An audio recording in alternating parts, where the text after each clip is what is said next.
എല്ലാവർക്കും നമസ്കാരം. ഇന്ന് നമ്മുടെ മുറ്റത്ത് നിൽക്കുന്ന കലാത്തിയ ചെടിയെക്കുറിച്ച് എനിക്കറിയാവുന്ന കാര്യങ്ങളാണ് ഞാൻ പറയുന്നത്.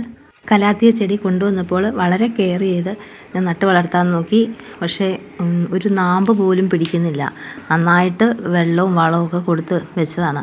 അപ്പോഴാണ് ഞാൻ മനസ്സിലാക്കിയത് ഇത് ആമസോൺ കാടുകളിലൊക്കെ ധാരാളമായിട്ടുണ്ടാകുന്ന ഒരു ചെടിയാണെന്നുള്ളത്. അത് മനസ്സിലാക്കിയതോടുകൂടി കുറേ അധികം ചെടികൾ ഒരുമിച്ച് നിൽക്കുന്നിടത്തേക്ക് ഞാൻ കയറ്റി അങ്ങ് വെച്ചു. അതായത് നേരിട്ട് സൂര്യപ്രകാശം തട്ടാതെ ഇതിൻ്റെ ഷെയ്ഡിൽ നിന്ന് തന്നെ വളരുന്നെങ്കിൽ വളരട്ടെ എന്നോർത്തിട്ട് ഞാനങ്ങ് മാറ്റി വെച്ചു.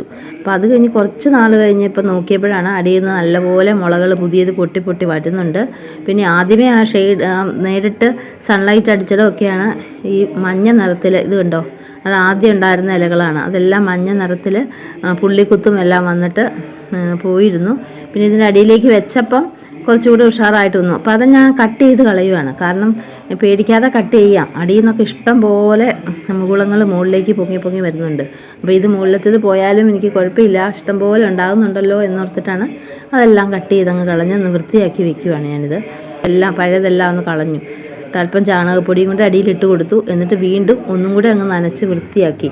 നനച്ച് ആ ഇലകളിലുള്ള കറുത്ത പാടുകളൊക്കെ അങ്ങ് കളഞ്ഞ് എടുക്കുകയാണ് ഞാൻ. അതിന് ശേഷം അല്പം സ്യൂഡോമോണസ് കലക്കിതിരിപ്പുണ്ട്, അതും കൂടെ അങ്ങ് സ്പ്രേ ചെയ്ത് കൊടുക്കും. അപ്പോൾ ഇടയ്ക്ക് ഇങ്ങനെ ഒന്ന് സ്പ്രേ ചെയ്ത് കൊടുക്കുകയും അടിയിൽ വെച്ചിട്ട് ഒഴിക്കുകയൊക്കെ ചെയ്യുന്നത് എന്തുകൊണ്ടും വളരെ നല്ലതാണ്. ചെടികളൊന്ന് ഉഷാറായിട്ട് വരാൻ വളരെ നല്ലതാണ്. അപ്പം ചാണകപ്പൊടി ഞാൻ ഇട്ട് കൊടുത്തിട്ടുണ്ട്. എന്നിട്ട് വൃത്തിയാക്കി എടുത്ത് മാറ്റി വെച്ച ചെടിയാണ് ഇത്. ഇപ്പം നല്ല സൂര്യപ്രകാശം കിട്ടിയത് കൊണ്ട് ഇത് കൂമ്പി നിൽക്കുന്നു. എല്ലാ 90% കലാത്തികൾക്കും ഇങ്ങനെയൊക്കെ തന്നെയാണ്.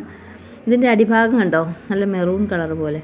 കൂടുതൽ കലാത്തികൾക്കും അങ്ങനെ തന്നെയാണ്. ഇനി ഒരുപാട് വെറൈറ്റികളുണ്ട്. പേരൊന്നും പറയാൻ എനിക്കറിയത്തില്ല, എങ്കിലും കുറച്ച് വൃത്തിയാക്കി വെച്ചിട്ടുള്ള കലാത്തികളുണ്ട്. അതും കൂടി ഒന്ന് കാണിച്ചു തരാം.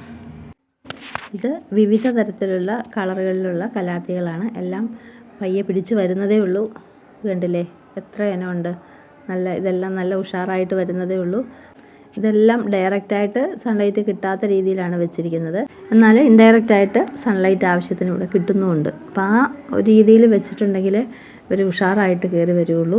അപ്പോൾ ഇതുപോലെ നല്ല കളർഫുള്ളായിട്ടുള്ള കലാത്തികൾ ഇഷ്ടം പോലെയുണ്ട്. അപ്പോൾ ഈ വീഡിയോ ഇഷ്ടപ്പെട്ടിട്ടുണ്ടെങ്കിൽ ഒന്ന് ലൈക്ക് ചെയ്യാനും ചാനൽ സബ്സ്ക്രൈബ് ചെയ്യാനും മറക്കല്ലേ.